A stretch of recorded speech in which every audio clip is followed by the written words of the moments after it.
Hi, I'm Jim Toohey, founder of Aging with Dignity. This series on 5 wishes has talked about the individual wishes that individuals have at the time of serious illness. It helps individuals plan for and discuss good end-of-life care and also help them find closure in their own lives, because dying isn't a medical moment. It's also a deeply personal, spiritual, and emotional one. This week we're going to talk about Wish 5, and Maggie McGahon is with me, a psychotherapist who helps families particularly on issues of forgiveness. You know, as you get near the end of life and people start to assess their own lives and reminisce a bit, one of the issues that pops up are the wounds of life. And 5 Wishes is, I think, the reason I wrote it, with the help of a lot of others, nurses and hospice physicians and others. But I created it because of Wish 5, that lets people talk about how I want to be remembered, what I want my loved ones to know, and it also has direct statements about I forgive others and I seek forgiveness. Why does that matter? Forgiveness. Oh, wow. It's such a big topic. Forgiveness is about feeling free. If you think about how it feels when we're struggling to forgive, we feel bound up. And usually when we're kind of bound up, we're a little blocked in our love. We love, but we're blocked, you know? And so I think when someone is kind of approaching forgiveness or certainly feeling forgiven, there's a freedom, you know, we just open right up. And it's an amazing feeling. And certainly if we're coming to the end or to the end of our time with someone, we want to feel as free as possible to love one another. Right. That need to love and to be loved, and it can be blocked. You know, I know that there sometimes are family dynamics where individuals don't talk to each other for decades. Right. And but at the end of life, there's also an opportunity to break through those barriers and to have discussions that for decades you've avoided. Right. And some still won't have it, but at least they can communicate in their advance directive and leave behind a statement of forgiveness. Absolutely. And that really helps the people that we leave behind to work on their forgiveness. You know, it's a gift we leave them, really. Yeah, and I find that when individuals that aren't proficient in these kind of reconciliation processes are able to fill out this in their 5 wishes, and a family member sees that, then they actually have the discussion. Absolutely. This is it. You know, it opens it up. It's like, you did forgive me. That's it. Yeah. Exactly. And, you know, sometimes the thing that I kind of say to clients is, look, you don't have to forgive entirely 100% right now. Just don't say you won't, you know? Yeah. Just leave the door open, you know, because we both know you want to. Yeah, because you sometimes you're comfortable leaving someone in a doghouse, but for eternity, you're going to leave your daughter, you know, in it. Right. So I think that that's why these discussions, which is what 5 Wishes is meant to do, it's not only meant to protect your legal rights, right, but it's also to facilitate important discussions. There's also a section about remembrance, how I want to be remembered. What, if someone asks me what my life meant to me, tell them this. When we put that in 5 Wishes, we had no idea that people were going to append page after page. I know. What is it about society now that this doesn't seem to get across in regular conversations with family members? I don't know. I think we move so fast. I think we have this tendency to focus on future and where we're going, and we don't savor things anymore. Right. You know, we're not savoring things anymore. There's no time, no space, no one's able or something. I don't know.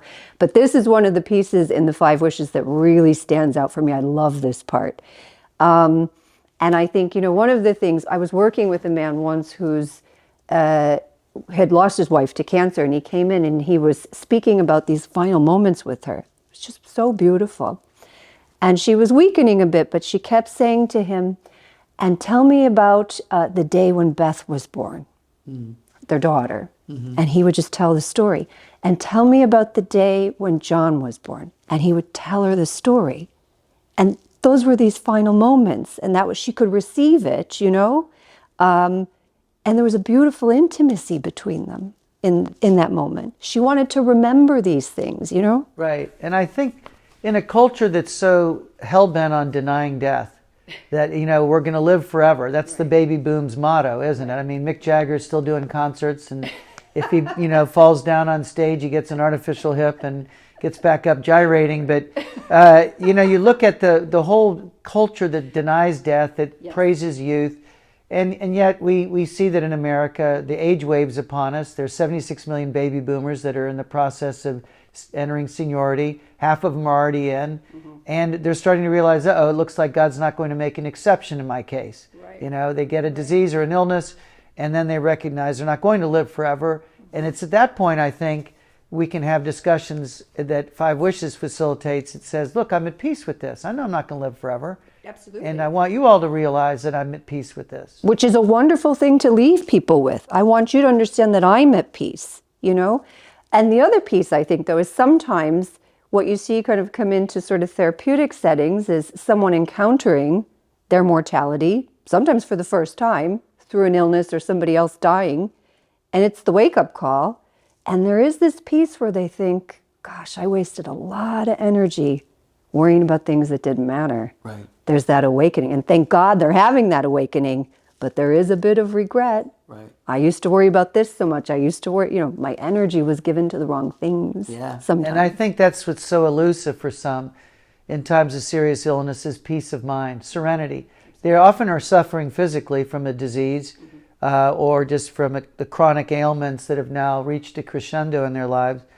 But that peace of mind that can be elusive really can be formed by conversations that are surrounded with love and wisdom, really, about life and what really mattered and what didn't. Mother Teresa said at the end of her life, I saw her 10 weeks before she died, and I said, I'm going to miss you so much, Mother, when you leave us. And she said, I have my bags packed, which I love that expression, but she was prepared. Absolutely. And I think Five Wishes helps us pack our bags, Right. helps us get ready, helps us have discussions on a timely basis so that we can minimize the grief, regret, and loss that follows. Absolutely.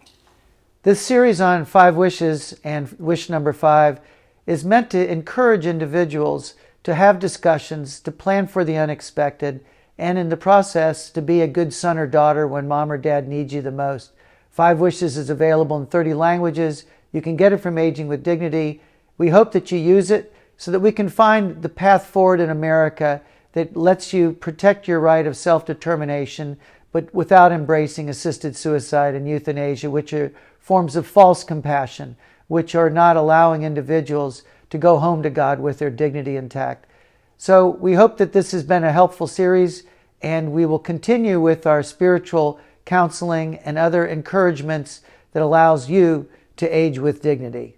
Thank you.